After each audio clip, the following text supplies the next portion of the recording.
His hand was shaking when he reached for the champagne glass. Just slightly. Barely noticeable unless you were watching closely. And I was watching very, very closely. Leonard Voss, my stepfather, stood on the grand staircase of my dead father's house, surrounded by 200 guests in designer clothes under crystal chandeliers that cost more than most people's cars, holding a glass of Dom Perignon that he'd charged to a credit line secured against my mother's home. He was about to make a toast. He was about to humiliate me one more time. He had no idea that in approximately 7 minutes, federal agents would walk through that front door and destroy his entire life. But I'm getting ahead of myself. Let me start from the beginning because you need to understand exactly how a career con artist systematically dismantled my family, how everyone thought I was the failure, and how I spent 18 months building the kind of case that doesn't just win in court, it ends careers and sends people to federal prison. My name is Naomi Castellan. I'm 28 years old. And until about 3 hours ago, everyone at this party thought I was a college dropout working retail, living in a studio apartment, driving a car held together by duct tape and prayers. Everyone thought I was the disappointment, the one who never figured her life out, the stepdaughter who should be grateful that Leo Voss had been generous enough to tolerate my existence for the past 5 years. What they didn't know, what nobody except my private investigator knew, was that I'm a certified fraud examiner earning $145,000 a year working for Deloitte's forensic accounting division. That I'd been documenting every fraudulent transaction, every forged signature, every illegal transfer since the day I discovered what Leo really was. That the waitress currently refilling champagne glasses and pretending to be invisible was actually Sloane Reeves, a licensed private investigator and former FBI financial crimes analyst who'd spent 6 months gathering evidence that would hold up in federal court. That in my purse, currently sitting in the coat check room, I had copies of documents proving Leo had stolen $2.3 million from my family, that I had recordings of him admitting to fraud, that I had bank statements, wire transfer records, and testimony from 3 of his previous victims who'd finally agreed to come forward once they knew someone was actually going to stop him. But none of that mattered 3 hours ago when I walked through the service entrance wearing a black catering uniform and a name tag that said Nancy. None of that mattered when I watched my mother, Patricia, greet guests in a designer dress she thought Leo had bought her as a gift, but that I knew had been purchased with money stolen from my deceased father's estate. None of that mattered when I saw my 16-year-old half-brother Cameron, uncomfortable in an expensive suit, trying to make small talk with strangers while having no idea that his college fund had been systematically drained to pay for the ice sculpture currently melting in the foyer. What mattered was that Leo thought he'd won. What mattered was that he was so confident, so arrogant, so absolutely certain that he'd fooled everyone, that he was about to stand in front of 200 people and mock me publicly while celebrating his theft with a $50,000 party. What mattered was that I'd let him think he'd won. Because the thing about being underestimated your entire life is that you learn patience. You learn how to watch and wait. You learn that the best revenge isn't loud or dramatic or emotionally satisfying in the moment. The best revenge is methodical, documented, and absolutely devastating when it finally arrives. So let me take you back. Let me show you exactly how we got here. Let me show you how a con artist targets a grieving widow, how he systematically destroys a family, and how the daughter everyone dismissed as a failure became the person who brought his entire house of cards crashing down. And then, when you understand the full scope of what he did, I'll take you back to this moment. To Leo on the staircase with his shaking hand and his champagne glass and his smug smile. To the moment 7 minutes before everything he'd built fell apart. Trust me, it's worth the wait. 5 years ago, on a Tuesday in March, I watched my father die. Not metaphorically, not suddenly.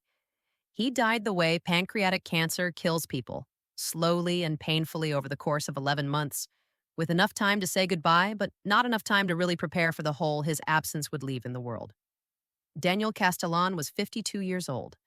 He was an architect, the kind who designed public libraries and community centers, buildings meant to last and serve people. He was quiet, methodical, detail-oriented. He taught me that precision matters, that the small choices you make in the foundation determine whether the whole structure stands or falls. He probably didn't realize he was preparing me for forensic accounting. But in retrospect, every lesson he taught me about structural integrity applied perfectly to financial investigations. My father left behind my mother, Patricia, who was 50 at the time. He left behind my half-brother, Cameron, who was 11. He left behind me, 23 years old, and freshly graduated from community college with an associate degree in accounting, because that was all I could afford while working full-time to help with medical bills. He also left behind a carefully constructed estate worth $2.3 million. The house, a beautiful Victorian in a historic neighborhood, was paid off completely, worth $890,000. There was a life insurance policy for $1 million. Investment accounts totaling $410,000. He'd set up trust funds for both Cameron and me, $350,000 for Cameron's education, $275,000 for my future. My father had spent his entire adult life building financial security for his family.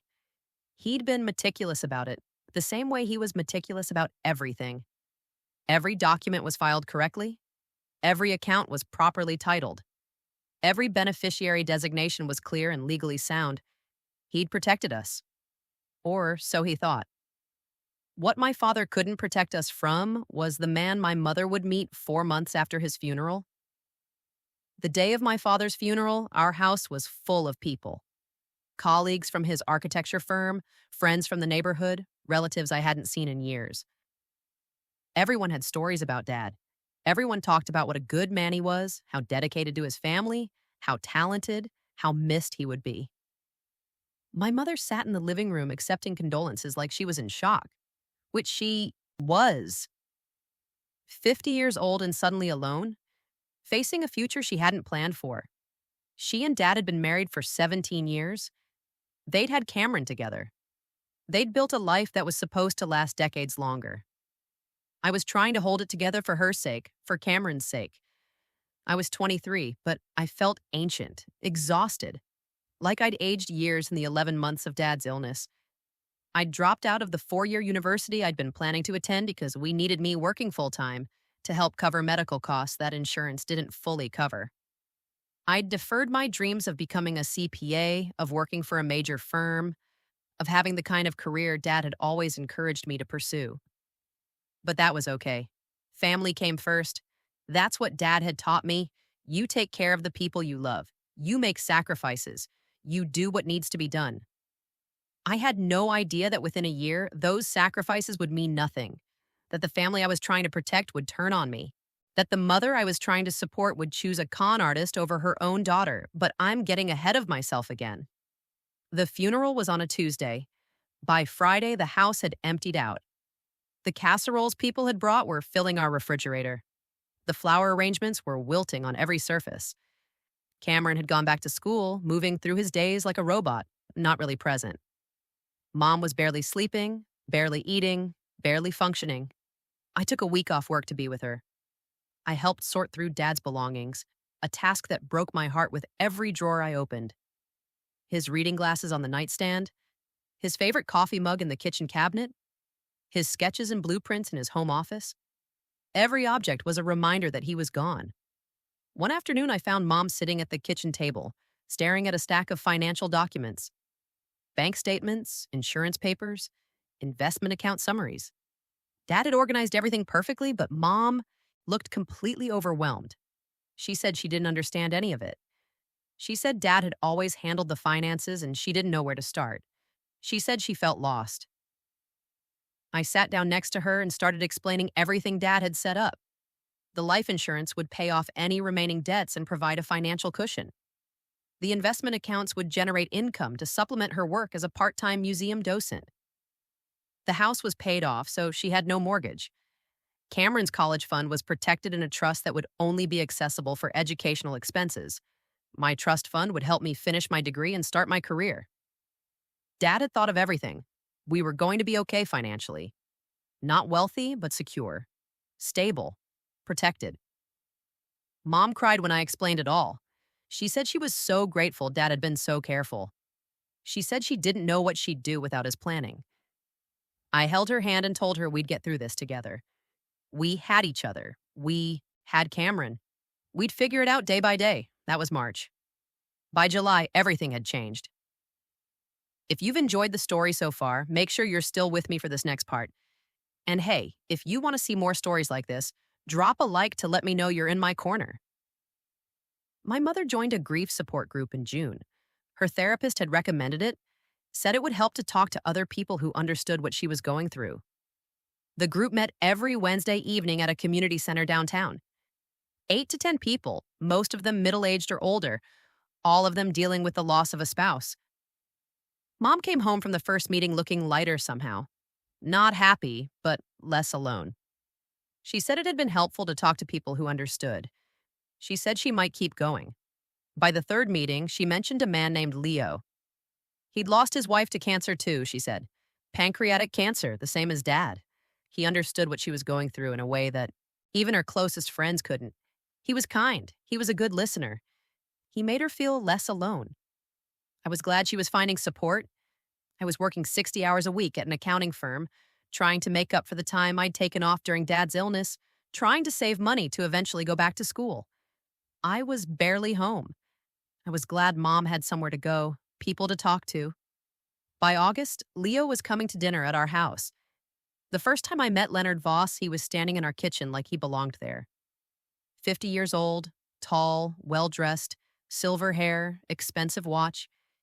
He had that kind of smooth charm that some men cultivate deliberately, the kind that makes them seem trustworthy and successful and slightly too good to be true. He shook my hand with a firm grip and said he'd heard so much about me. He said my mother talked about me constantly. He said he could tell I was a devoted daughter. That family clearly meant everything to me, that Dad must have been so proud of the young woman I'd become. All the right words, all the right tone. And underneath it, something I couldn't quite identify, but that made my skin crawl. Mom was smiling, really smiling, for the first time since Dad died. She'd cooked dinner, an actual dinner, not just microwaved leftovers. She'd done her hair and makeup. She was wearing the dress Dad had always said made her look beautiful. I felt sick watching her. It had only been 5 months since Dad's funeral. 5 months, and she was already moving on with someone new. But I didn't say anything. I told myself I was being unfair. Mom deserved happiness. She deserved companionship. She was 50 years old. She had decades of life ahead of her. She shouldn't have to spend them alone just because I wasn't ready to see her with someone who wasn't Dad. So I smiled and made small talk and tried not to think about how wrong everything felt. Leo talked about his late wife, Jennifer, who'd died 2 years earlier. He talked about how hard it had been, how lonely, how the grief support group had saved his life. He talked about his business, consulting, he said vaguely, helping companies optimize their operations. He talked about his belief in second chances, in finding joy again after loss, in honoring the dead by living fully.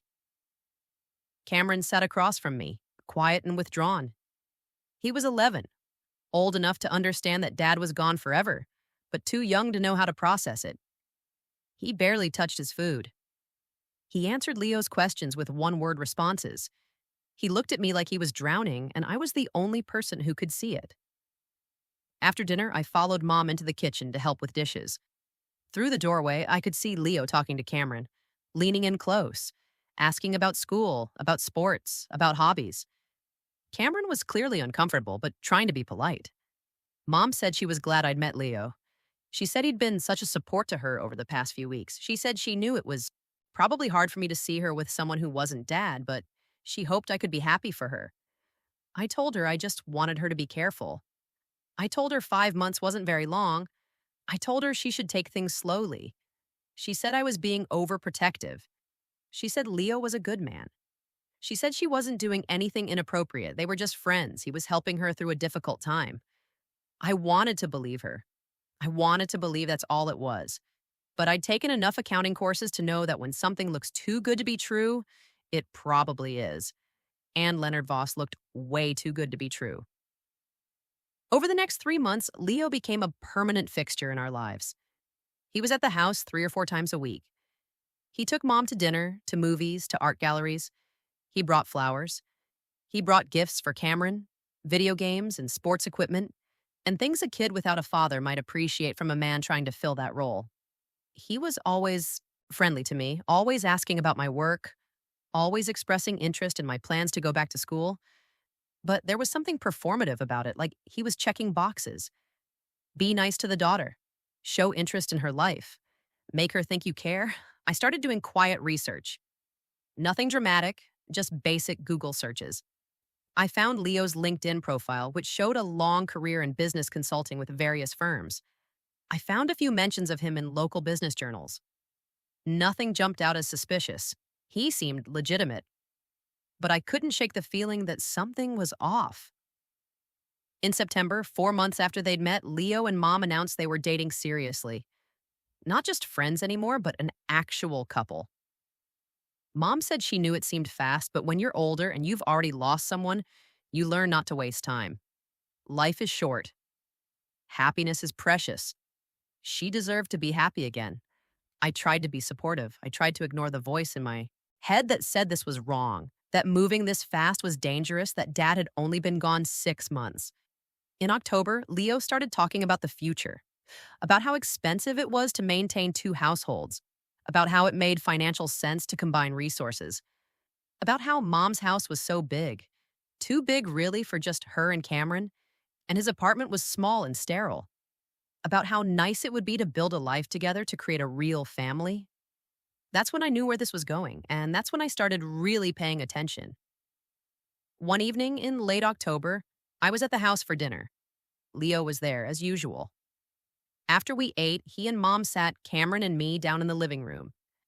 They had an announcement. Leo proposed at the dining room table. Not at a restaurant, not somewhere romantic, just at our regular family dinner table. He pulled out a ring and asked Mom to marry him while Cameron and I watched in shock. Mom said yes immediately. She cried. She hugged Leo. She said she'd been so afraid to hope for happiness again, but that Leo had shown her it was possible. Cameron looked at me with panic in his eyes. He was 11 years old, and someone was trying to replace our father 7 months after his death. I felt like the ground was falling away beneath me. 7 months. It had been 7 months since we buried Dad, and now Mom was engaged to a man she'd met at a grief support group. I tried to be measured in my response. I congratulated them. I said I was happy Mom had found companionship, but I also said I thought they should consider a longer engagement. Maybe wait a year, make sure this was really right, give everyone time to adjust. Leo's expression shifted just slightly when I said that. Just a flicker of annoyance before the charm slid back into place. He said he understood my concerns, that he appreciated how much I cared about my mother, but that he and Mom were adults who knew what they wanted. They'd both lost spouses. They'd both grieved. They'd both learned that life is too short to wait. Mom agreed with him immediately. She said they weren't getting any younger. She said she didn't want to waste time. She said she hoped I could be happy for her instead of questioning her choices. That's when I realized I'd already lost. Whatever concerns I raised, whatever hesitations I expressed, Mom was going to side with Leo. He'd positioned himself as her savior, her second chance, her path back to happiness. I was just the daughter who was too bitter and cynical to want her mother to be happy. They set a wedding date for February, 6 weeks away. A small ceremony, just immediate family and close friends, nothing elaborate. Quick and simple and done.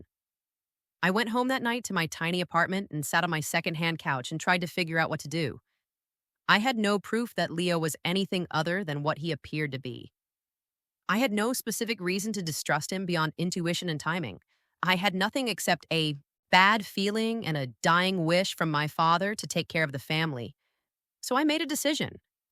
I was going to watch. I was going to pay attention. And if Leo Voss was hiding something, I was going to find it. I had no idea that within a year I'd discover he was hiding everything. The wedding happened on a cold Saturday in February at a small venue downtown. 40 people, mostly Mom's friends and family. Leo claimed his family was mostly in Europe and couldn't travel on short notice, which should have been red flag number 1, but nobody questioned it. I wore a navy dress and smiled in all the photos and gave a toast about how happy I was that Mom had found love again. I said all the right things. I hugged Leo and welcomed him to the family. I danced with Cameron, who looked miserable in his junior groomsman suit. During the reception, while everyone was eating cake and making small talk, I noticed Leo having an intense conversation with someone on his phone. He'd stepped outside to the venue's patio, but I could see him through the window. His body language was tense, aggressive. When he came back inside, his smile was back in place, but I'd seen something underneath it. Something that wasn't charm or kindness or anything resembling the person he pretended to be. After the wedding, Leo moved into our house, Dad's house, the house where I'd grown up, where I'd learned to ride a bike in the driveway, where Dad had taught me to use a level and measure twice and cut once. Now, Leo Voss lived there, slept in my parents' bedroom, sat in Dad's reading chair, parked his expensive car in the garage where Dad's practical sedan used to be. Everything changed immediately. Leo started talking about updates the house needed. New furniture, he said. Fresh paint, modern appliances. The house was beautiful, but it was dated, and he wanted to make it feel like their home, not just Dad's house that he'd moved into. Mom agreed enthusiastically. She said it would be good to make changes to create new memories instead of just dwelling in old ones. She said Dad would want her to move forward, not live in a shrine to the past. So they started renovating. New furniture in the living room, new paint throughout the house, new appliances in the kitchen. Every change erased a little more of Dad's presence, replaced his careful choices with Leo's more expensive, showier taste. I watched it happen and said nothing. I didn't live there anymore. It wasn't my house. If Mom wanted to redecorate, that was her choice. But then Leo started talking about finances. 2 months after the wedding, in April, Leo suggested to Mom that it would be easier if they combined their bank accounts. They were married, he said. They should manage their money together. It would simplify everything, make it easier to pay bills and handle household expenses. Mom hesitated. Dad had always kept clear records, separate accounts for different purposes. She wasn't sure about combining everything. Leo was patient but persistent. He explained that he had experience managing business finances, that he could help her organize everything better, that she'd been so overwhelmed by financial paperwork since Dad died, and he could take that burden off her shoulders. She could trust him. They were a team now. Mom agreed. She added Leo to her accounts. Her savings account with $200,000 from Dad's life insurance. Her checking account where her paycheck was deposited. Even Dad's investment accounts, which were technically in her name now. When I found out, I called Mom immediately. I told her this was a mistake. I told her she should keep some finances separate, that combining everything so quickly wasn't wise. She got defensive. She said I was being paranoid. She said Leo was her husband, and they were building a life together, and I needed to trust her judgment. She said I was being disrespectful of her marriage. We had our first real fight since Dad died. She accused me of being unable to move on, of resenting her happiness, of being too critical and controlling. I accused her of moving too fast, of not thinking clearly, of forgetting everything Dad had taught us about being careful with money. We didn't speak for 2 weeks after that fight. And during those 2 weeks, Leo convinced Mom to do something else. He convinced her that Cameron and I shouldn't have direct access to our trust funds yet. We were too young, he said, too inexperienced with money. What if we made poor decisions and squandered what Dad had left us? Wouldn't it be better to keep the funds in trust with responsible adult oversight until we were older and more financially mature? Mom agreed. She and Leo became co-trustees of Cameron's educational trust and my inheritance trust, which meant they had control. They could authorize or deny any distributions. They could manage the investments. They had access to everything. When I found out, I hired a lawyer. I consulted with an estate's attorney who reviewed Dad's will and the trust documents. The lawyer told me that technically, everything was legal. Mom was the surviving parent and had the right to modify how the trusts were managed, as long as the funds were still used for their intended purposes. I couldn't challenge it without proof that the funds were being misused. I didn't have proof. I just had a bad feeling and a stepfather I didn't trust. The lawyer suggested I keep records of everything, document any suspicious financial activity, and wait. If Leo was planning something, he'd eventually reveal himself. Criminals always do, so I started documenting every conversation, every change to our family finances, every piece of information I could gather. I created spreadsheets tracking account balances. I kept copies of bank statements Mom would occasionally mention. I watched and waited, and I enrolled in online courses to finish my bachelor's degree in accounting. If I was going to catch Leo doing something illegal, I needed to understand financial forensics. I needed to know what fraud looked like and how to prove it. I had no idea I was training for the most important investigation of my life. Let me know you're watching by dropping a like. It's a small gesture that makes a massive difference for the channel. For 2 years, I watched Leo systematically take control of my family's life. Not dramatically, not obviously, just slowly, carefully, methodically. He convinced Mom to let him manage all the household finances. Every bill, every expense, every financial decision flowed through Leo. Mom stopped worrying about money. She said it was such a relief to have someone else handle it. She said Leo was so good at financial management. She said she'd never been happier. He convinced Mom to refinance the house, even though it was paid off completely. They needed cash for renovations, he said, for improvements that would increase the property value. It made financial sense. They'd barely notice the monthly payment, and the house would be worth so much more when the work was done. Mom signed the papers. $300,000 borrowed against a house that was worth $890,000, secured by property that had been completely unencumbered when Dad died. He convinced Mom to liquidate some of Dad's investment accounts. The market was volatile, he said. They should move the money into other investments with better returns. He had connections. He knew people. He could get them access to opportunities that regular investors never saw. Mom trusted him. She signed the authorization forms.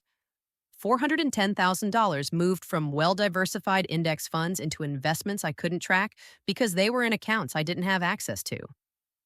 He convinced Mom that Cameron should go to private school. The public middle school was fine, he said, but not excellent. Cameron deserved the best. They could afford it. The trust fund Dad had set up for Cameron's education could cover it. $45,000 a year for private school, withdrawn from Cameron's $350,000 trust fund for middle school, when the money was supposed to last through college. Every change made sense in isolation. Every explanation sounded reasonable. Every decision seemed like it was in the family's best interest. But I was keeping records. And when you put all the pieces together, a pattern emerged. Leo was systematically converting every asset Dad had carefully accumulated into liquid cash that flowed through accounts Leo controlled. He was burning through Cameron's trust fund. He was encumbering property that used to be unencumbered. He was making the family dependent on him while draining the financial security Dad had built. I tried to talk to Mom about it multiple times. Every conversation ended the same way. She'd get defensive. She'd say I didn't understand financial management. She'd say Leo had business experience I didn't have. She'd say I was being paranoid and resentful and jealous of her happiness. She said I'd never liked Leo. She said I'd never given him a fair chance. She said I needed to grow up and accept that she'd moved on with her life, and I should too. The worst part was watching Cameron. He was 13 by then, old enough to see that something was wrong, but too young to know how to articulate it. He'd ask me questions when Leo wasn't around. Why did they need to redo the kitchen when the old one was fine? Why did Leo buy a new car when his old one worked perfectly? Why did Leo always have expensive watches and clothes when Mom said they needed to be careful with money? I told Cameron to keep track of things he noticed, to tell me if anything seemed really wrong, to remember that I was always on his side. And then, in October, 2.5 years after Leo married Mom, I found the smoking gun. I was at the house for Sunday dinner. Mom and Leo were outside on the patio. Cameron was in his room. I needed to use the bathroom and went upstairs. On my way back down, I passed the home office, the room that used to be Dad's workspace. The door was open. Leo's laptop was sitting on the desk, screen on but locked. I stood in that doorway for 30 seconds, debating with myself. This was wrong. This was an invasion of privacy. This was crossing a line I couldn't uncross. But this was also the only way I was going to find out the truth. I walked into the office and sat down at the desk. The laptop was password protected, but Leo had written the password on a sticky note attached to the monitor. Typical. People who commit financial fraud are often incredibly sloppy about digital security. The password was Jennifer 1980, his dead wife's name and birth year, the woman whose death he'd used to gain access to my family. I had maybe 5 minutes before someone came looking for me. I needed to move fast. I opened his email first. Hundreds of messages. I scanned subject lines looking for anything financial. And then I saw it. An email from a bank I didn't recognize with the subject line, Account Statement, September. I opened it. It was a statement for a personal checking account in Leo's name only. Current balance, $73,000. Recent deposits, transfers from accounts I recognized. The house refinance account, the investment accounts that were supposedly generating returns. Cameron's trust fund. Money was flowing from my family's accounts into Leo's personal account. And from there, it was flowing to places I couldn't immediately identify without more time. But the pattern was clear. He was stealing from us, systematically, methodically, deliberately. I heard voices downstairs. Leo calling my name, asking if I was okay. I had maybe 60 seconds. I pulled out my phone and took photographs of the screen. The email, the bank statement, the account numbers. Then I closed the browser, locked the laptop, and walked out of the office like I'd just been using the bathroom down the hall. Downstairs, Leo was standing at the bottom of the stairs, looking up at me. He said he'd been calling me. He asked if everything was okay. He said I looked pale, like I'd seen a ghost. I told him I was fine, just tired. Long week at work. I made excuses and left within 15 minutes. I sat in my car outside the house with my hands shaking, looking at the photographs on my phone. This was real. Leo was stealing from my family. I had proof. Preliminary proof, anyway. Enough to start building a real case. I drove home to my apartment and spent the next 6 hours researching financial fraud. How to investigate it. How to document it. How to build a case that would hold up not just in civil court, but in criminal court. By 3 a.m, I'd made a decision. I wasn't going to confront Leo. I wasn't going to tell Mom. Not yet. Because all I had was one bank statement. I needed more. I needed to understand the full scope of what he'd stolen. I needed to trace where the money had gone. I needed evidence that was ironclad and incontrovertible. I needed to become the kind of investigator who could take down a career criminal. So I enrolled in a certification program to become a certified fraud examiner. I started studying financial forensics, wire fraud laws, identity theft statutes. I learned how to trace money through shell companies and offshore accounts. I learned how to identify patterns of fraud. I learned how to document everything in ways that would stand up to scrutiny from defense attorneys and federal prosecutors. And I kept my retail job as cover. Everyone needed to keep thinking I was the family failure, the daughter who'd never amounted to anything. Because the moment Leo realized I was a threat, he'd move the money and disappear. I needed him to feel safe. I needed him to keep stealing, keep creating evidence, keep digging his own grave. For 18 months, I lived a double life. By day, I worked at a boutique selling clothes and making small talk with customers. By night, I worked remotely for Deloitte's forensic accounting division, reviewing financial fraud cases and learning from the best investigators in the industry. On weekends, I studied for my CFE exam. In my spare time, I documented every piece of evidence against Leo I could find. I became extremely good at appearing to be someone I wasn't. I became an expert at playing weak while building strength. I became exactly the kind of investigator my father would have been proud of, methodical and thorough and absolutely unwilling to quit until I had everything I needed. And then 6 months ago, Leo made the mistake that would destroy him. He decided to throw himself a birthday party. I see all of you in the comments, and I hope this story is resonating with you. I've got something special coming up next in the timeline, so stick around. Giving this video a like helps me reach more people who might need to hear this today. The certification exam to become a CFE is not easy. 4 separate sections covering financial transactions, fraud investigation, legal elements, and fraud prevention. Each section requires demonstrated expertise. The pass rate hovers around 60%. Most people who take it have been working in fraud examination for years. I passed on my first attempt with scores in the 95th percentile. By then, I'd also finished my bachelor's degree in accounting through an online program. 4 years of night school while working retail during the day and investigating my stepfather in whatever spare time remained. I graduated with a 3.9 GPA and immediately started applying to positions in forensic accounting. Deloitte hired me 6 months later, in January, 3 years after Leo married my mother. The position was remote, flexible hours, investigating financial fraud for corporate clients. The salary was $145,000 per year.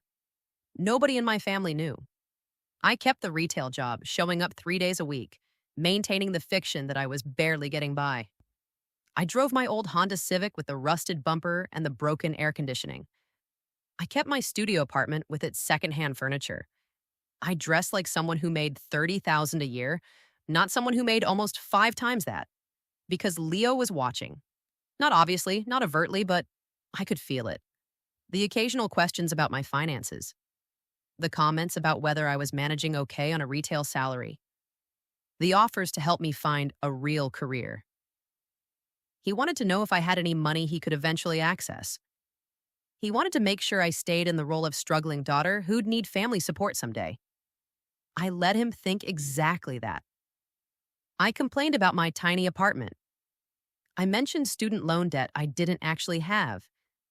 I turned down dinner invitations claiming I couldn't afford to eat out. I played the part perfectly. Meanwhile, I was learning everything I could about Leonard Voss.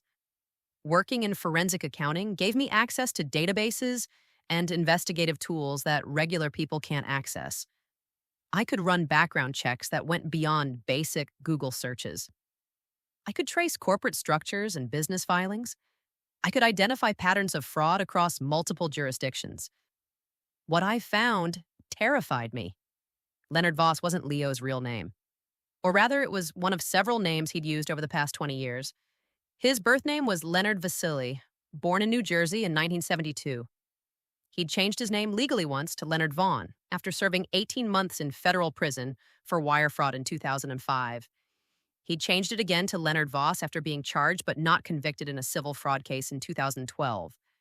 There was no dead wife named Jennifer. Jennifer Vaughn was very much alive and living in Nevada. They divorced in 2008 with Jennifer getting a restraining order after discovering Leonard had stolen $40,000 from her elderly mother.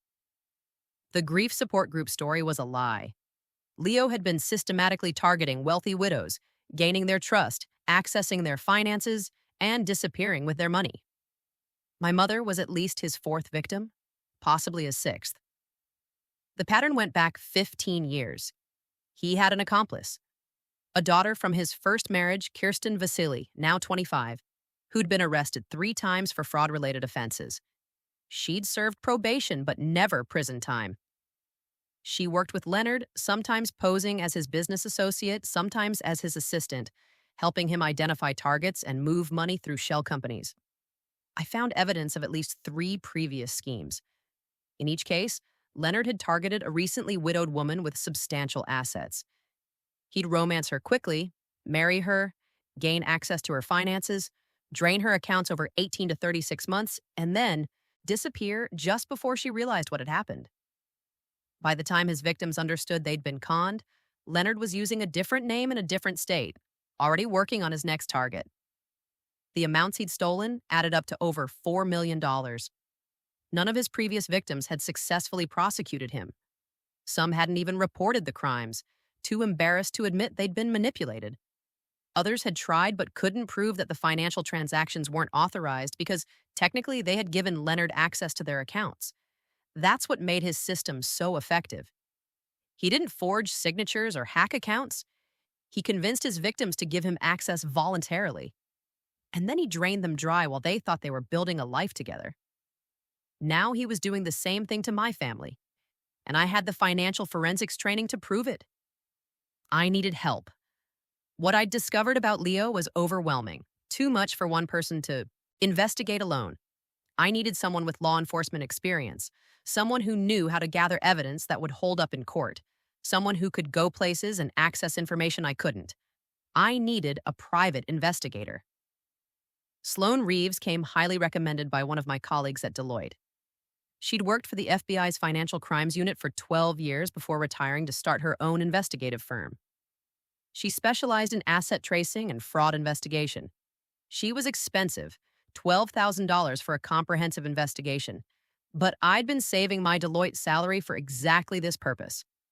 I met Sloane at a coffee shop downtown on a Saturday afternoon in March. She was in her mid-30s, professional, direct. She didn't waste time with small talk. She asked what I needed investigated.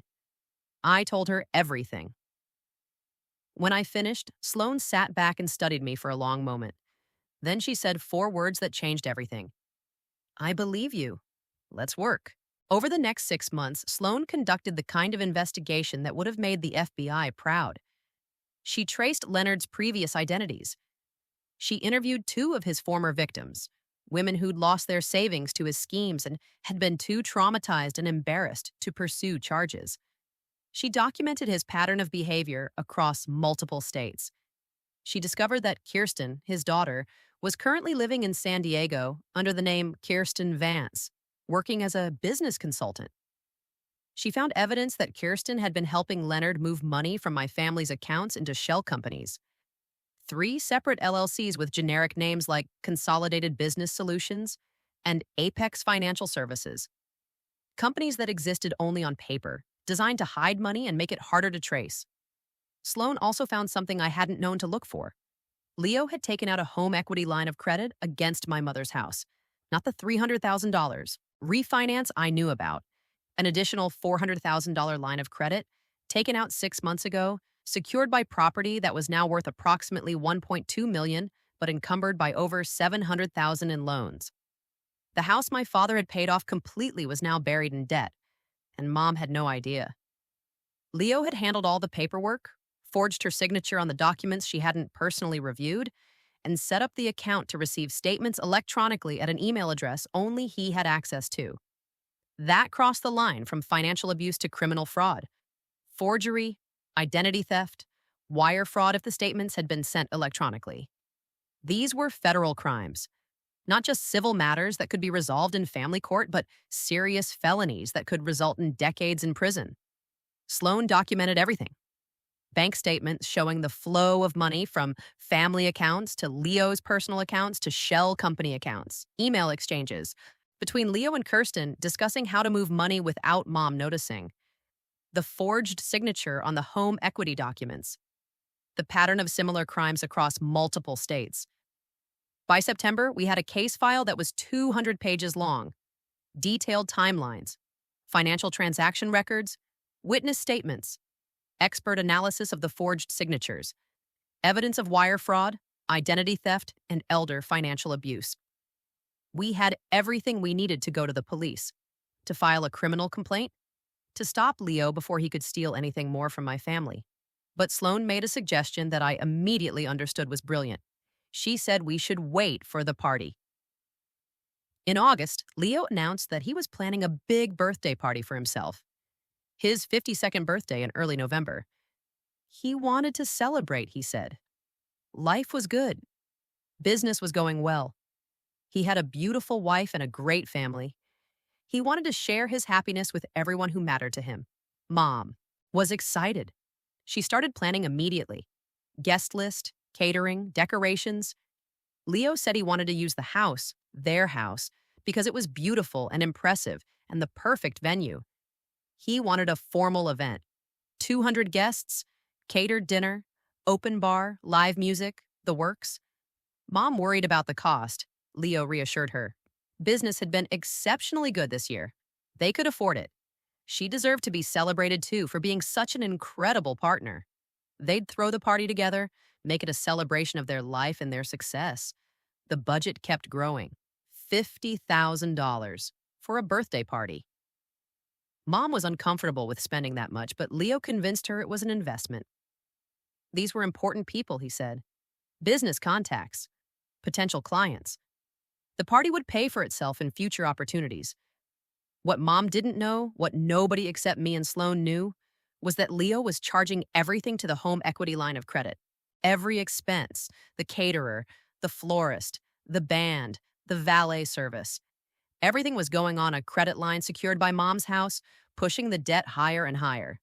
Sloan said this was perfect. This was the kind of arrogance that would make the case impossible for Leo to defend. He was throwing a $50,000 party with stolen money while his stepdaughter watched and documented everything. When federal prosecutors showed a jury photographs of the champagne tower and the ice sculpture and the live band, all paid for with money fraudulently borrowed against a widow's home, the jury would have no sympathy for Leo. But Sloan suggested we go one step further.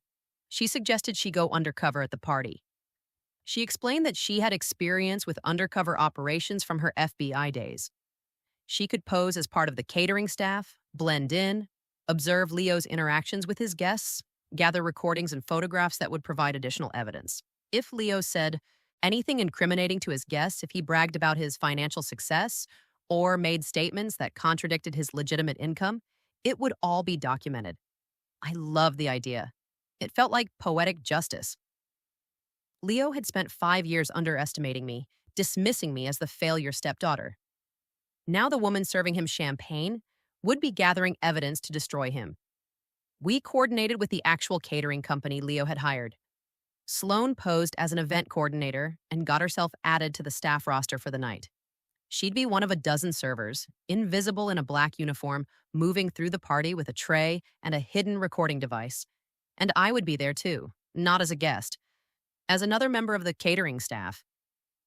Mom didn't want me at the party as a guest. She said it would be awkward, I'd feel uncomfortable, I didn't know anyone who'd be there. She was trying to be kind, but what she meant was that I didn't fit with Leo's wealthy, successful friends. I was the struggling retail worker. I'd be out of place. I told her I understood. I said I didn't want to come anyway. Big parties weren't my thing. She looked relieved. What I didn't tell her was that I'd be there anyway, wearing a catering uniform, serving drinks to the man who'd stolen my family's future while gathering the final pieces of evidence that would send him to prison. The week before the party, Sloan and I met with Jerome Willis, an FBI agent who specialized in financial crimes. Sloan had worked with him when she was at the bureau. She trusted him completely. We walked Jerome through the entire case, the timeline of Leo's relationship with Mom, the financial transactions showing systematic theft, the previous victims, the pattern of fraud across multiple states, the forged signatures, the shell companies, everything. Jerome reviewed our evidence for 3 hours. When he finished, he leaned back in his chair and smiled. He said this was one of the most thoroughly documented financial fraud cases he'd seen from a civilian investigator. He said the evidence was strong enough for federal charges: wire fraud, identity theft, elder financial abuse, interstate fraud. If convicted on all counts, Leo was looking at 45 to 60 years in federal prison. But Jerome said we needed to be strategic about timing. If they arrested Leo before the party, his lawyer might be able to argue that Leo had planned to repay the money, that it was a misunderstanding, that there was no criminal intent.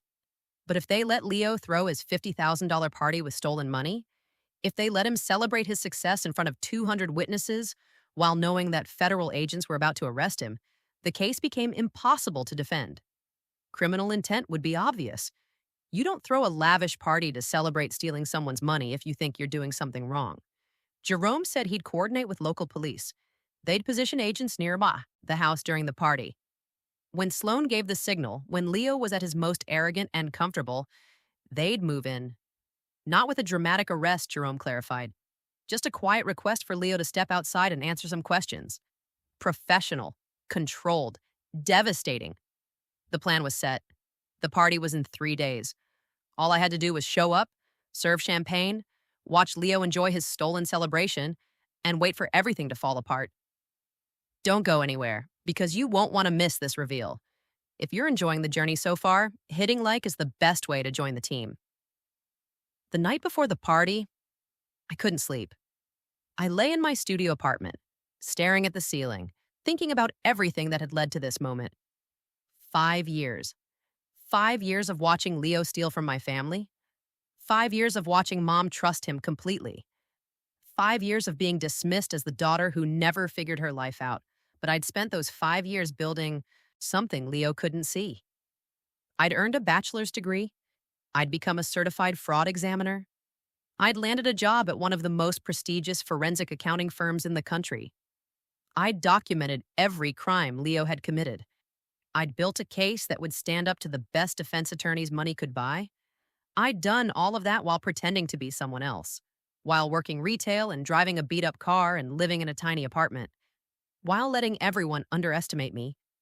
My father used to say that the foundation determines whether the structure stands or falls. He was talking about architecture, but the principle applied to everything. Leo had built his entire scheme on a foundation of lies and manipulation and stolen trust. It looked impressive from the outside, but it was fundamentally unstable. All it needed was pressure in the right place, and the whole thing would collapse. I was that pressure. I'd been quietly, methodically, patiently building a case that would bring the whole structure down. Tomorrow at Leo's party, in Dad's house, surrounded by people who thought Leo was successful and generous and worth celebrating, I was going to watch that structure collapse. I was going to see Leo's face when he realized that the stepdaughter he'd dismissed had destroyed him. I thought about Cameron, 16 now, almost ready for college. His trust fund had been drained from $350,000 to $89,000. Years of private school tuition that Leo had insisted on. Investment opportunities that Leo had moved money into. All of it stolen. When Leo went to prison, that money would be recovered. Cameron would get his college fund back. He'd have the future Dad had planned for him. I thought about Mom, who'd been manipulated and used and lied to for 5 years. Who'd fallen in love with a man who saw her only as a target. Who'd lost Dad and then lost herself to someone who'd never loved her at all. This was going to break her heart. Learning that Leo was a con artist. Learning that their entire marriage was a lie. Learning that the man she'd trusted with everything had been systematically stealing from her and her children. But it would also free her. She'd get her house back, clear of the fraudulent debt Leo had attached to it. She'd get her financial security back. She'd get the truth, even though it would hurt. I thought about Dad, about the life he'd built, the security he'd created, the legacy he'd tried to leave behind. Leo had tried to destroy all of that. He'd tried to erase Dad's careful planning and replace it with chaos and debt and manipulation. But tomorrow, Dad's legacy would be restored. Not because someone swooped in to save us. Because Dad had taught me to be methodical and thorough. Because he'd taught me that details matter and precision is everything. Because he'd raised a daughter who knew how to build a case that couldn't be defeated. Tomorrow, Leo would learn that underestimating people is the most expensive mistake you can make. I finally fell asleep around 3 in the morning. When my alarm went off at 7, I got up, showered, and put on the black catering uniform that Sloan had given me. Black pants, white shirt, black vest, a name tag that said Nancy. I looked in the mirror. I looked like exactly what I was pretending to be. A catering worker. Someone invisible. Someone who didn't matter. I drove to Dad's house. Mom answered the door, already stressed about last-minute party details. She barely looked at me. She pointed to the kitchen where the other catering staff were setting up. She told me to check in with the coordinator. The coordinator was Sloan, of course, wearing the same uniform, carrying a clipboard, looking completely professional. She caught my eye and gave a tiny nod. Everything was ready. Over the next 3 hours, we prepped food, arranged tables, set up the bar, decorated the house according to Leo's specifications. White roses, everywhere. Gold accents, soft lighting, string quartet setting up in the living room, champagne tower in the foyer, ice sculpture of a sailboat because Leo had mentioned once that he liked sailing. Every detail was expensive, every choice was excessive, and every dollar came from money Leo had stolen from my family. The guests started arriving at 6. I stationed myself near the bar, serving drinks, watching people arrive. I recognized some of them. Mom's friends from before Leo, looking uncomfortable and out of place. A few of Leo's business associates, who I now knew from Sloan's investigation, were actually fellow con artists. Cameron's private school headmaster. The city councilman Leo had been courting for some networking opportunity. 200 people filling Dad's house, celebrating a man who'd stolen everything we had. Leo worked the room like a politician, shaking hands, making jokes, accepting congratulations on his success. He was wearing a new suit, tailored, probably worth $5,000. His watch caught the light. Rolex. Another 10,000. All of it purchased with stolen money. Mom stood next to him, beaming, so proud of her husband and the life they'd built together. She had no idea, none at all. At 8:30, Leo called for everyone's attention. He was going to make a toast. He walked to the staircase, the grand curved staircase that Dad had restored by hand. He stood halfway up, exactly where he'd have maximum visibility. A server handed him a champagne glass, and that's when everything started to fall apart. But I'm going to take you through what happened step by step, moment by moment, because you need to understand exactly how it felt to watch 5 years of planning come together perfectly. You need to see Leo's face when he realized what was happening.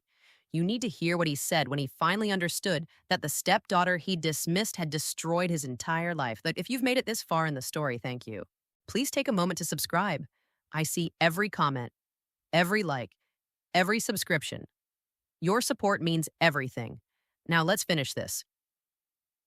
Leonard Voss stood on the staircase in my dead father's house, holding a champagne glass filled with Dom Perignon that cost $200 per bottle, surrounded by 200 guests who thought he was successful and generous and worth celebrating.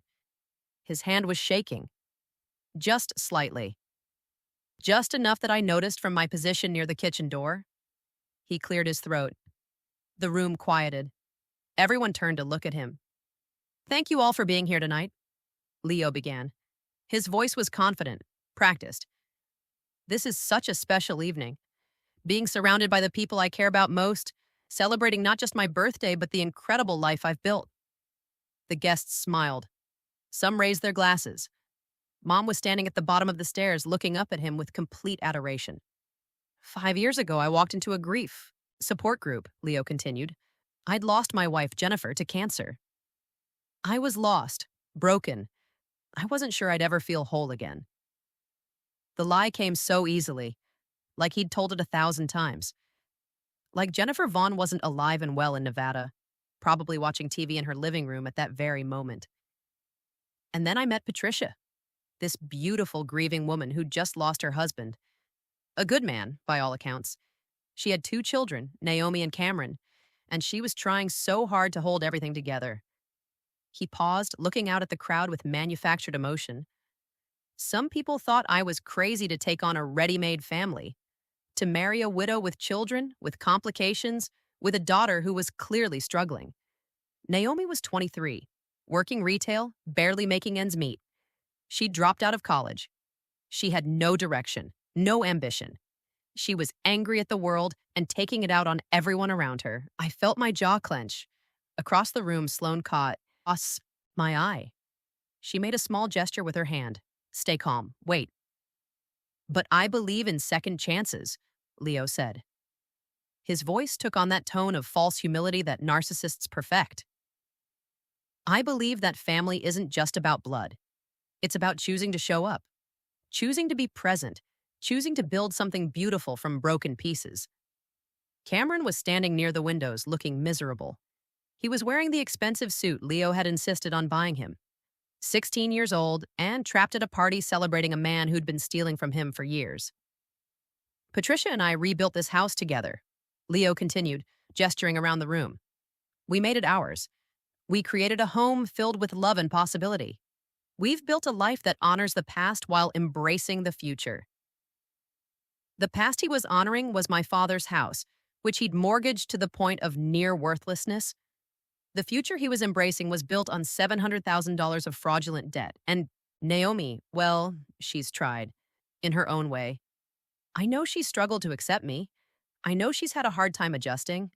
But I hope, wherever she is tonight, working her little retail job, living in her tiny apartment, she knows that she always has family here, that I've never given up on her, even when she's given up on herself. The guests made sympathetic noises. Poor Leo, taking on such a difficult stepdaughter. What a generous man.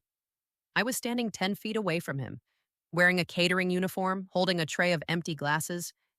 He had no idea. None whatsoever. Tonight, I'm grateful, Leo said, raising his glass. Grateful for Patricia, for Cameron, for the life we've built together. Grateful for the success we've achieved through hard work and smart decisions. Grateful to be celebrating with all of you. He smiled. That practiced, charming smile. The smile of a man who thought he'd gotten away with everything. To family, he said. To success, to the future. To family, amdoga, crowd echoed. And that's when I walked forward. I stepped out from my position near the kitchen, still holding the tray of empty glasses. Every eye in the room tracked my movement as I walked toward the staircase where Leo stood. He saw me approaching. For just a moment, confusion flickered across his face. Who was this server interrupting his toast? Then his expression cleared. Just another member of the catering staff. Nobody important. I reached the bottom of the staircase, set down my tray, and looked up at him. "I'm sorry to interrupt," I said clearly. My voice carried through the room. "But there's something everyone here should know before they drink that toast." Dead silence. 200 people staring at me. Mom's face went pale. Cameron straightened up, suddenly alert. Leo's smile stayed fixed in place, but his eyes went hard. "This really isn't the time for staff to—" "I'm not staff," I said. "Well, I am tonight. But usually I'm a certified fraud examiner working for Deloitte's Forensic Accounting Division. My name is Naomi Castellan. I'm Leo's stepdaughter, the one he just spent 5 minutes describing as a failure." The room erupted in murmurs. Mom made a small sound of shock. Leo's champagne glass started shaking visibly now. "Naomi, what are you doing?" Leo's voice was careful, controlled. "This is inappropriate. This is my birthday party. You're embarrassing yourself and your mother." "I'm embarrassing myself?" I let out a short laugh. "Leo, you just threw a $50,000 party using money you stole from my family. If anyone's embarrassing themselves, it's you." "That's insane," Leo said quickly. "Patricia, your daughter is having some kind of episode. We need to—" "Let me finish," I said. My voice was calm, steady. I'd practiced this moment in my head for months. "Ladies and gentlemen, the man you're celebrating tonight is not who he says he is. His name isn't Leonard Voss, it's Leonard Vasily. He's a career con artist with 2 prior felony convictions for wire fraud. He's been married at least 3 times before, not once to a woman named Jennifer who died of cancer." Sloan had moved to block the front door. 2 other servers who weren't actually servers had positioned themselves at the other exits. Nobody was leaving until this played out. "The house you're standing in belonged to my father, Daniel Castellan, who died 5 years ago," I continued. "He paid it off completely. It was worth $890,000 with no debt. Leonard has taken out over $700,000 in loans against this house through a combination of legitimate refinancing and fraudulent home equity lines of credit where he forged my mother's signature." "This is slander," Leo said. His voice was rising now. "Patricia, call the police. She's mentally unstable. She's making false accusations." But I pulled out my phone. I pulled up a document and held it so the nearest guests could see. This is a bank statement for an account in Leonard's name only. The same account where he's been depositing money transferred from my mother's accounts, from my brother's trust fund, and from my inheritance. Over the past 3 years, Leonard has stolen approximately $2.3 million from my family. I swiped to the next document. This is a signature analysis from a certified forensic document examiner. The signatures on the home equity loan documents don't match my mother's actual signature. They're forgeries. Mom made a sound like she'd been punched. "Naomi, what are you saying? Leo wouldn't—" "Mom, I'm sorry," I said, and I meant it. "I'm so sorry. But everything I'm telling you is true. Leonard targeted you specifically because Dad left you financially secure. He researched you before he ever went to that grief support group. He's done this before. To at least 3 other widows in other states. This is what he does. This is who he is." I turned back to Leo, who was now looking around the room desperately, searching for allies, for escape routes, for any way out of this. "Leonard Vasily," I said clearly, "you've committed wire fraud, identity theft, elder financial abuse, and interstate fraud. I've spent the past 18 months documenting every crime, every transaction, every forged signature, every lie. I looked toward the front door where Sloane was standing. She nodded. And I've spent the past 6 months working with the FBI to build a federal case against you. The front door opened. 3 people walked in, not in uniform, just in professional suits. But the lead agent pulled out his credentials and held them up. Leonard Vasily, he said in a calm, authoritative voice. I'm Special Agent Jerome Willis with the FBI. We have some questions for you regarding financial fraud and related charges. We need you to come with us. I've watched footage of buildings being demolished, the way they implode from the inside, all the structural support suddenly gone, everything that looked solid revealing itself to be hollow. That's what happened to Leonard Voss's face. All the color drained away. His mouth opened and closed, but no sound came out. The champagne glass slipped from his hand and shattered on the stairs, expensive champagne spreading across the wood like blood. This is a mistake. He finally managed. His voice was weak, nothing like the confident tone from minutes earlier. I haven't done anything wrong. This is my house. This is my party. You can't just... This isn't your house, I said quietly. It's my mother's house. The house my father paid for. The house you've been systematically mortgaging without her full knowledge or consent. Agent Willis was walking up the stairs now, flanked by 2 other agents. Mr. Vasily, we can do this the easy way or the hard way.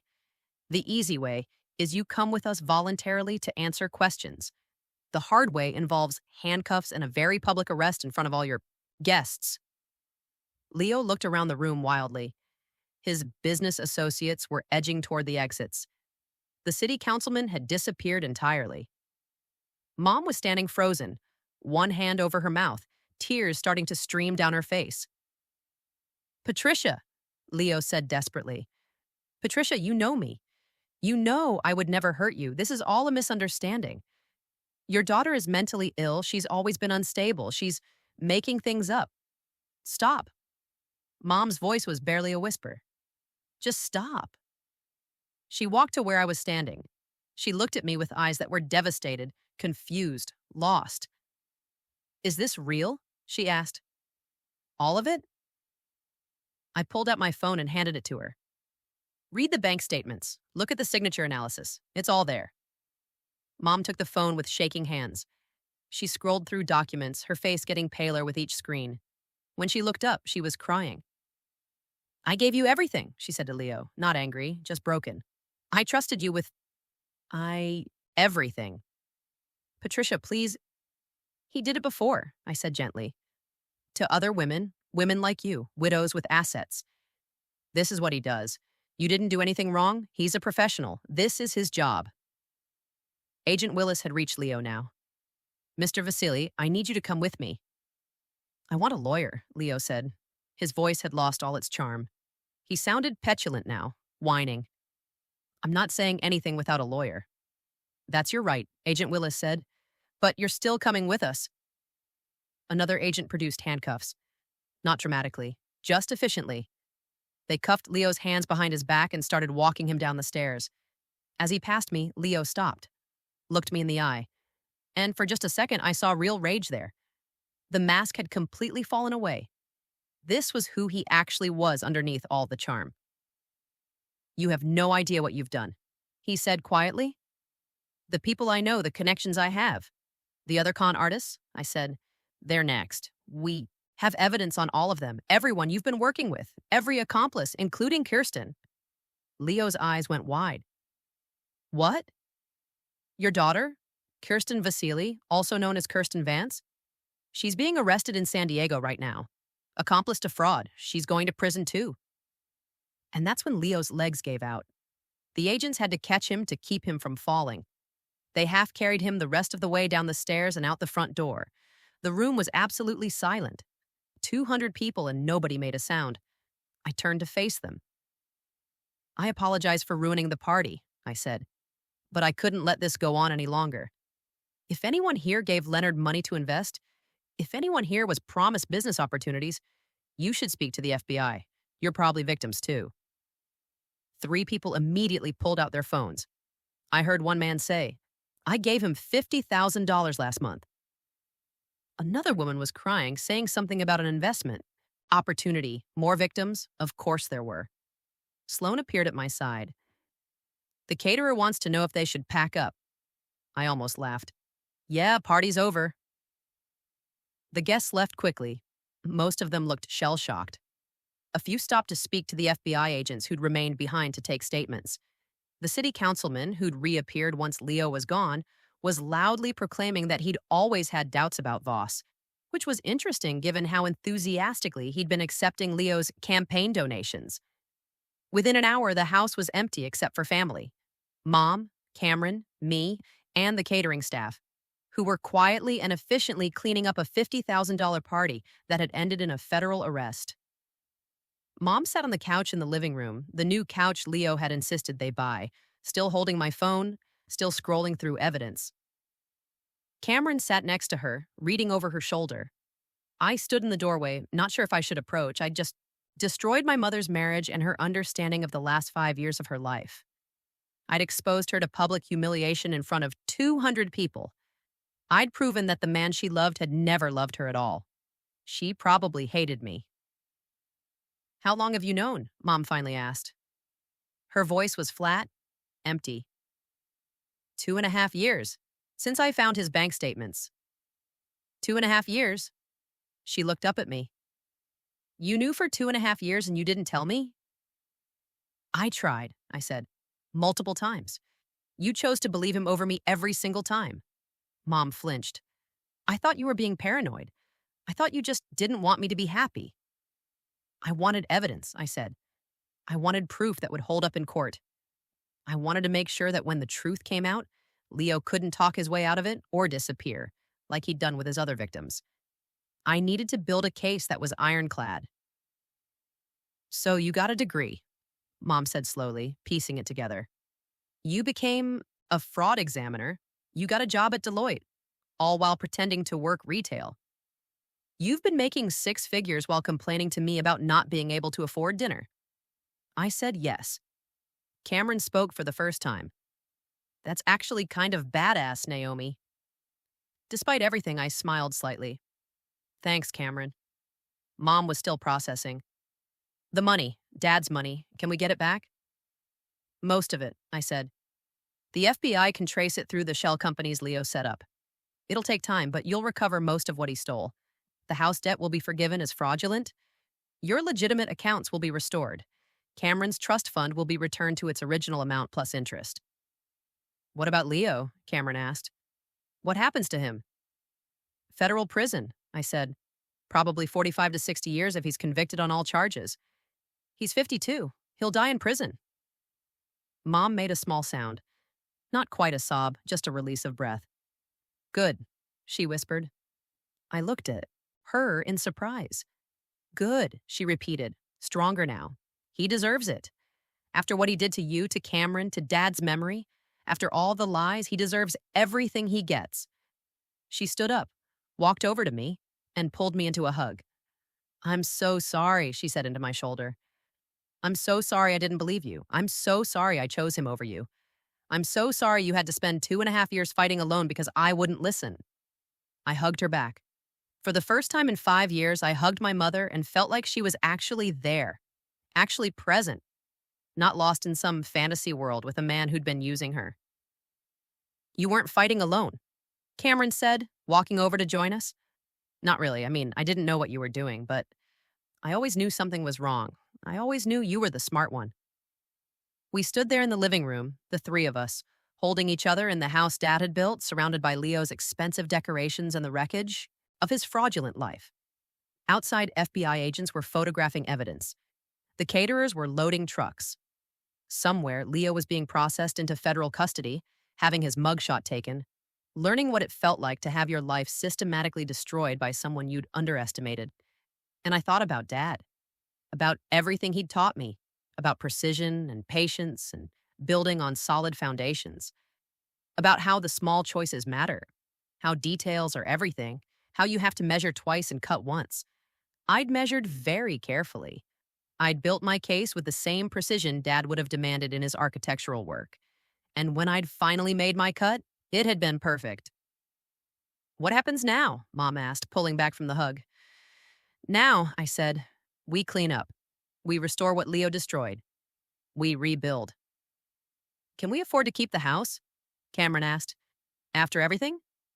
I smiled. Actually, yeah. Once the fraudulent debt is cleared and the stolen money is recovered, you'll be more financially secure than you've been in 5 years. Plus, I make $145,000 a year. I can help. Mom started laughing through her tears. You make that much? And you've been living in that terrible apartment? The apartment's not that bad, I said. It just needed to look like it was. You're terrifying, Cameron said, but he was grinning. Remind me never to steal from you. Good plan, I agreed. Sloan appeared in the doorway. I'm heading out. The FBI has everything they need from me. The catering company is finishing up. You three should probably get some rest. It's been a long night. Thank you, I said, for everything. Sloan shook her head. You built the case, Naomi. I just helped gather evidence. This was your investigation. Your victory. After she left, the three of us sat in the living room until nearly midnight, talking about everything. About Dad. About the past 5 years. About what came next. Mom asked questions about my real job, about my degree, about the life I'd been living in secret. Cameron talked about how he'd known something was wrong, but hadn't known how to say it. We cried. We laughed. We started the long process of healing from the damage Leo had done. Around 11:30, Agent Willis called. Leo had been formally charged with 17 counts of wire fraud, 8 counts of identity theft, and multiple counts of elder financial abuse. His bail had been denied due to flight risk. He was being held in federal custody pending trial. Kirsten had been arrested as planned. She was cooperating, giving information about Leo's other schemes and victims in exchange for a reduced sentence. 2 of Leo's business associates from the party had already been arrested based on evidence we'd provided. More arrests were expected in the coming weeks. The House of Cards was collapsing completely. Everyone who'd been part of Leo's schemes, everyone who'd helped him steal and lie and manipulate, they were all going down together. Justice, Mom said when I told her. Actual justice. Yeah, I said. Actual justice. 1 month after the party, I was sitting in a meeting room at Deloitte with my boss, reviewing my performance. The Vasily case, she said, sliding a folder across the table. I've read the FBI's report. They said your forensic accounting work was exemplary. Textbook quality documentation.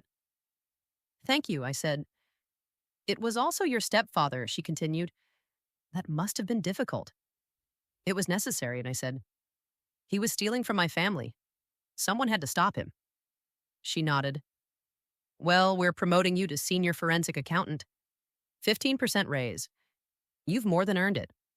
I accepted graciously, but honestly, the promotion felt almost anticlimactic compared to everything else that had happened. The FBI had recovered most of the stolen money. Cameron's trust fund had been restored to its original $350,000 plus interest from the time it should have been growing. My inheritance had been fully recovered. Mom's accounts had been returned to their pre-Leo balances. The house debt had been cleared. All $700,000 of fraudulent loans had been voided. The house was once again paid off completely, worth nearly $1.3 million now with no encumbrances. Mom was in therapy, processing everything. She'd taken a leave of absence from her museum job to focus on healing. She was reading books about narcissistic abuse and financial fraud victims. She was learning to forgive herself for being manipulated by a professional con artist. She'd also started redecorating, getting rid of all the changes Leo had made, returning the house to something that felt like Dad's legacy again. She'd found Dad's old furniture in storage and brought it back. She'd repainted the rooms in colors Dad had chosen. She was reclaiming the space. Cameron was doing better too. He'd applied to colleges, now with the financial security to attend wherever he wanted. He'd told me he was thinking about studying criminal justice. He wanted to understand how people like Leo operated. He wanted to help people avoid being victimized. I'd moved out of my studio apartment into a real 2-bedroom place with actual space and natural light. No more secondhand furniture. No more pretending to be broke. I could finally live like someone who made the salary I actually made. but I'd kept one thing from my old apartment. Dad's drafting table, the one piece of his furniture I'd claimed before Leo could sell or donate it. It was in my home office now, next to my desk where I did my fraud examination work. A reminder that precision matters, that small choices add up, that if you build on a solid foundation and measure carefully, the structure will stand. Leo's trial was scheduled for March, 4 months after the party.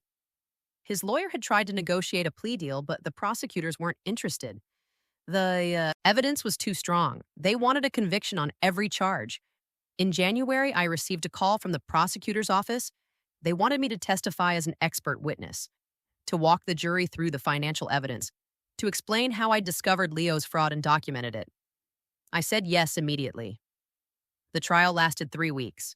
I testified for 2 days, going through bank statements and transaction records and signature analyses.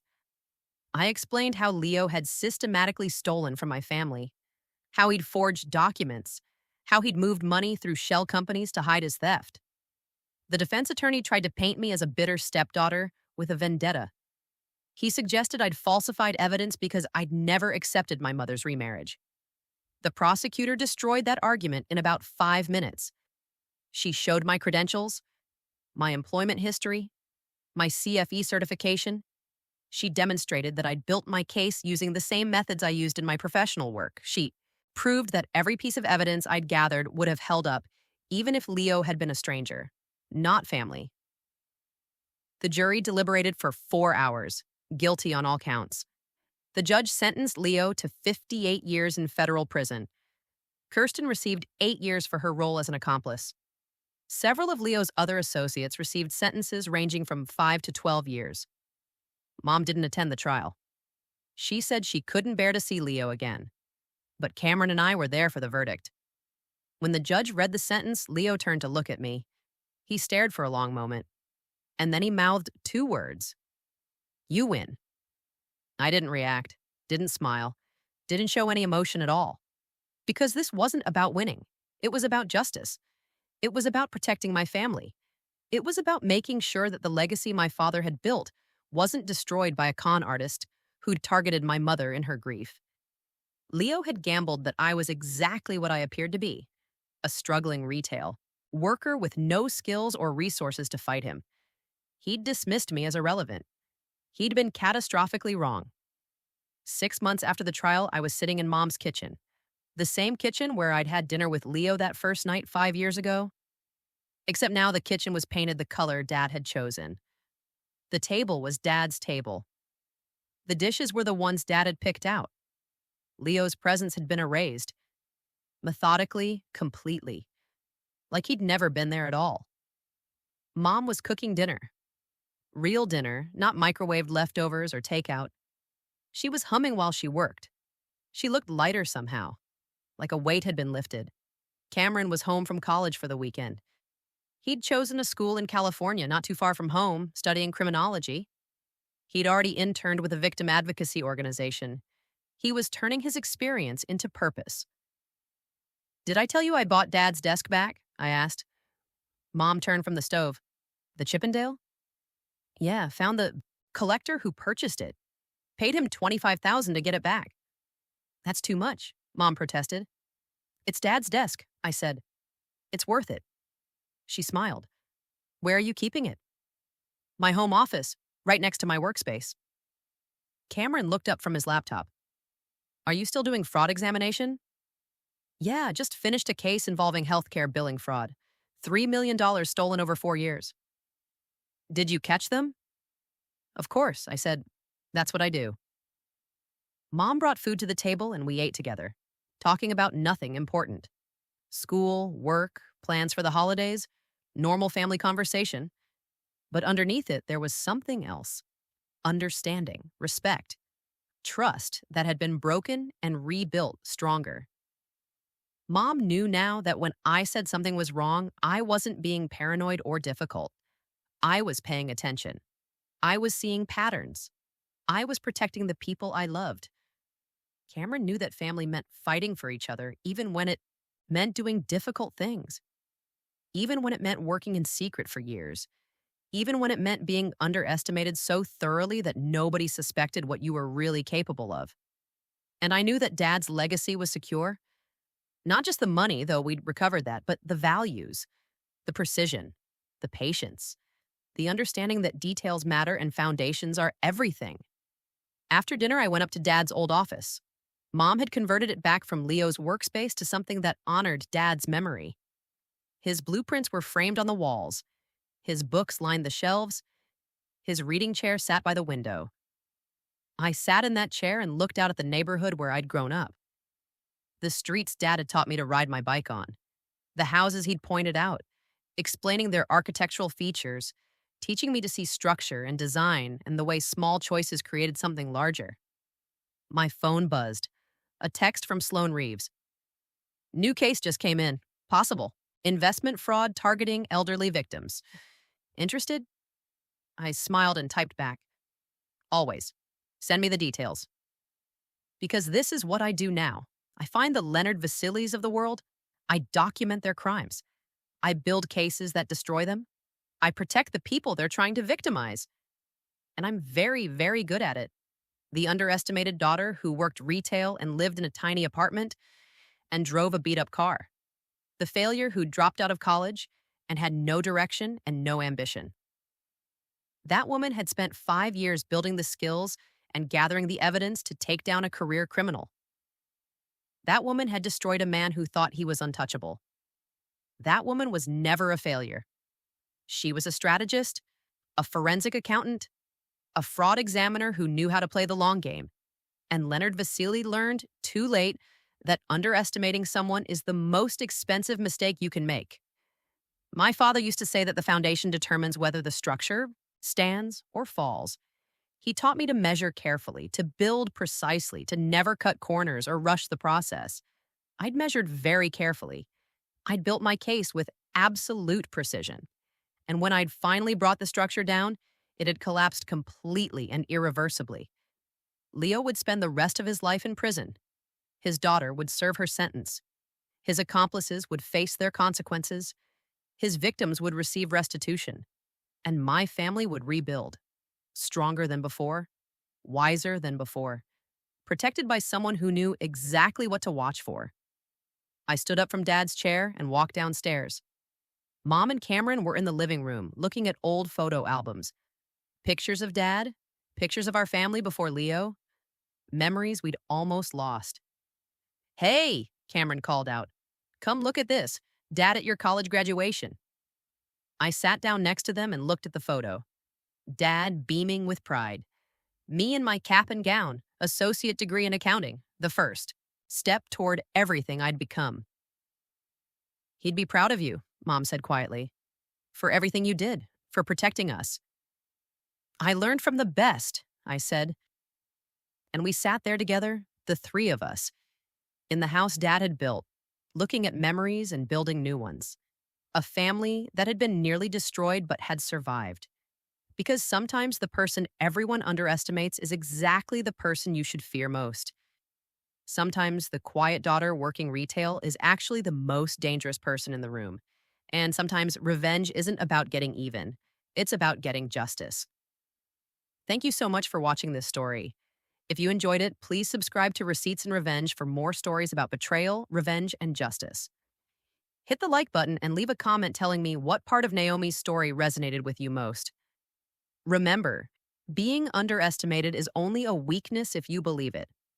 Otherwise, it's the most powerful weapon you have. See you in the next story.